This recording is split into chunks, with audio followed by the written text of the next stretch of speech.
Guys, so today we're going to be going over cognitive theory and cognitive behavioral therapy. So what is cognitive theory? So it was developed in the 1950s by Albert Ellis and Aaron Beck. And their main theory was that thoughts control emotions, which control feelings and then actions. So it says the mind's cognition plays a primary role in the human behavior. So our thoughts are affected by our feelings, and then that leads to our beliefs and how we behave. So a thought leads to emotion and then leads to our outward behavior. So if you're having negative thoughts, it affects your mood and how you're thinking. So next, continuing on what cognitive therapy is, or the theory. So before this was developed, several people went off behavioralism. And this theory, if you're a true cognitive therapist, kind of goes against behavioralism. Um, the theory focuses on more of the processing and comparing. It compares the human mind to a computer system almost. And then putting behavioralism and cognitive theory together, it creates a combination called cognitive behavioral therapy, which kind of use behavioralism and cognitive theory as one. And this allows the therapist works to change a person's thoughts and alter their behavior. So some aspects of cognitive therapy include, number one is perception. This is the process of organization and interpreting stimuli, so how the brain interprets what's going on around them. And then attention is the process of the information presented in our current environment. So what this means is what is at the forefront of our mind, what is going on in that moment, in that time. And then we have memory, which is the process of recalling stored knowledge. So this is anything that you can recall, like information for a test or anything like that. Then next, there's some strengths to cognitive therapy. So some strengths to this theory would include that it has the ability to be combined with other types of therapies, like we mentioned before with behavioralism, to form cognitive behavioral therapy. A second thing is it focuses on the thought process, so how the brain functions and its role in affecting human behavior. So it's very scientific. And then it has several practical applications. It's used to help people. It's a short-term therapy, so you can use it to help people in short-term therapy to help them kind of change their mindset and then in turn change their behavior. The theory relies on experimental research, so it makes it more valid and makes it more scientific. And the last strength of it would be that it offers a perspective on why people behave a certain way. So it really gives insight on why people may act out in a certain way, or why kids act in a certain way. Moving on to weaknesses. Some weaknesses, of the cognitive theory consists of it does not take into account factors outside the cognitive process, such as any chemical imbalances, other disorders, or even genes. It does not take those into consideration. The second thing would be it heavily is based in experimentation and may not get an accurate interpretation of how people respond to stimuli in life situations. So in experiments, people are under the presence and the direction of a psychiatrist or a psychologist, so they may not respond to life situations outside the experiment the same as they do in those situations. Number three would be one cannot directly observe the processes of the brain. So it's kind of based on what we see outwardly, but you can't really observe what's going on inside a person's mind. And it also does not take in consideration the nature versus nurture debate, whether how a person was raised or anything like that. It does not take that in consideration. And then it does not take into consideration culture and social environment. So those are some weaknesses of the cognitive theory. So when we talk about faith, how does faith play a role? What's faith's perspective in the cognitive theory? So therapy focuses to change the beliefs a person holds, and that kind of goes along with Christianity as we change what we believe and how we think. As Romans 12:2 says, and it discusses how having one's mind renewed, as Paul would said, by believing the Word of God. So that kind of ties in with changing how one thinks, renewing of your mind, how that ties in with cognitive therapy. There's similarities between biblical change and the therapy process of changing. So you're kind of changing one's mindset to then in turn change behavior. And then you want to identify faulty behavioral systems by confronting untruthful statements.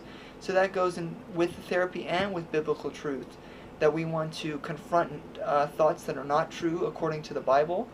And then with cognitive therapy, you confront thoughts that are not truthful to reality. Many Christian therapists actually are using cognitive behavioral therapy to help those that are struggling with depression, anxiety, stuff like that. And then the process of change may look different from a biblical standpoint to a therapist standpoint. They may look different. And then for CBT, it focuses more on what's helpful, while the Bible focuses more on what's truthful in the terms of thoughts. So moving forward, that's the faith perspective, kind of how it ties into Christianity. Some legal and ethical considerations when using cognitive behavioral therapy may include you have to maintain confidentiality with the client's information. That's kind of a given. You want to receive both general and informed consent before going into treatment or any type of therapy. You want to debrief the client of all that is taking place during the therapy. You also don't want to have any misconduct, such as transfers or countertransference. You want to make sure that is not present. You want to take the moral high road in everything that you do. And you also want to just make sure that you're following HIPAA guidelines for counselors and psychiatrists. And those are kind of some of the legal and ethical things that should be considered. So some of the purposes of cognitive behavioral therapy, as mentioned before, it focuses on thinking and behavior. So it wants to focus on how a person is thinking, and it's goal-oriented. It's focused on solving the problem that is their negative thought patterns. They use this to help people with eating disorders, substance abuse, fears, phobias, anxiety disorders, definitely depression, kind of changing the mindset and the thought process that are associated with those types of disorders. So if they change the thought, then they can change the behavior in long term. They also work to change unhelpful ways of thinking that affect people, that kind of in turn causes these emotional and behavioral outcomes.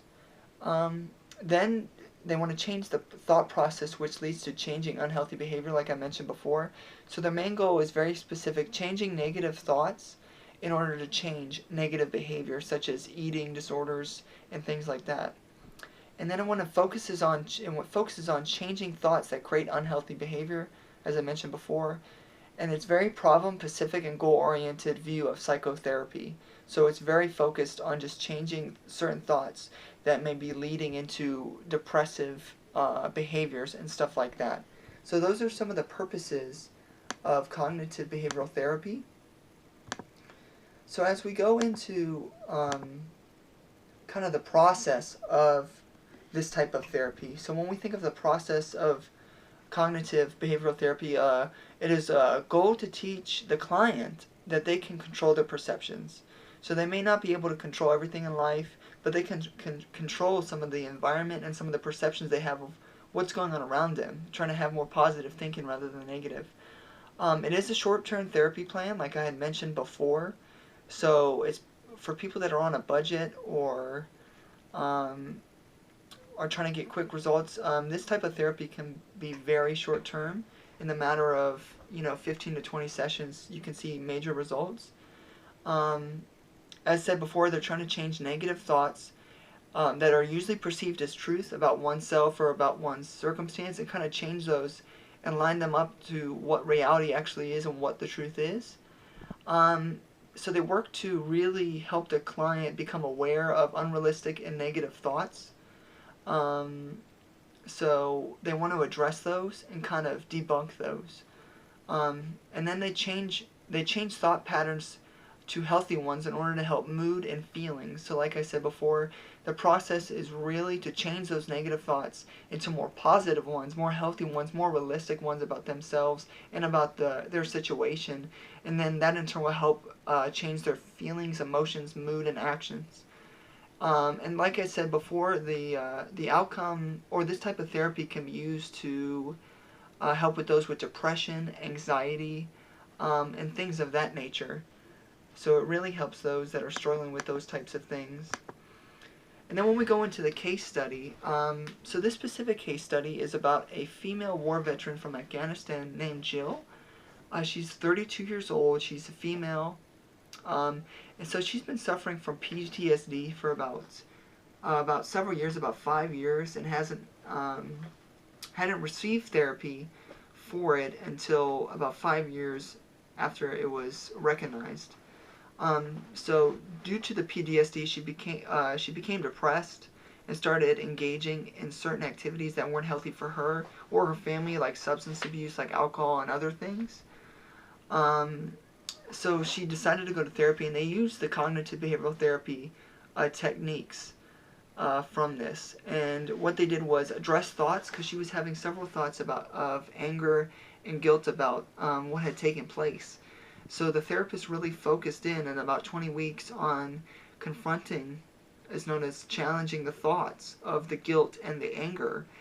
And over time, this had really played a role. After changing those and confronting those thoughts, they changed those thought patterns, and she was having more positive thinking, which in turn helped with changing her mood, her behavior, as far as her PTSD, her depression, and her substance abuse.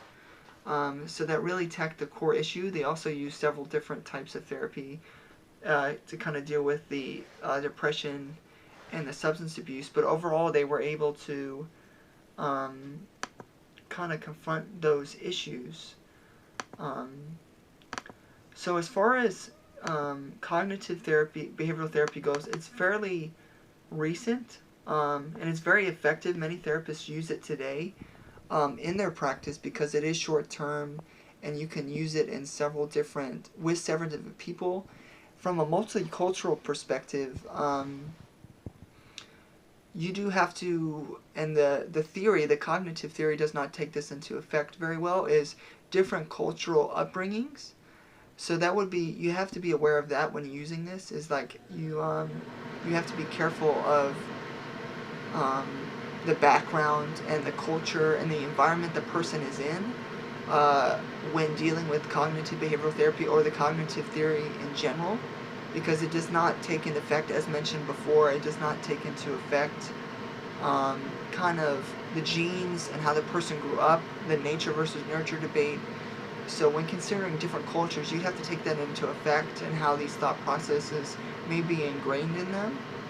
But overall, cognitive behavioral therapy has been very effective in the most recent years, along with other types of therapies, and that's why it's one of its strengths, because the cognitive theory can be combined with behavioralism and other types of therapy in order to help the client. And it also works to really help people struggling with different mental health issues, also OCD, kind of changing those thought processes, those obsessive thoughts, so that it does not lead to compulsions and just other things like that. So the cognitive theory and the cognitive behavioral therapy are very helpful in modern day therapy, and they really work to help clients find a sense of peace in a short amount of time. So this is a great type of therapy that you can use, that a therapist can use in their everyday practice, along with and combined with other types of therapies.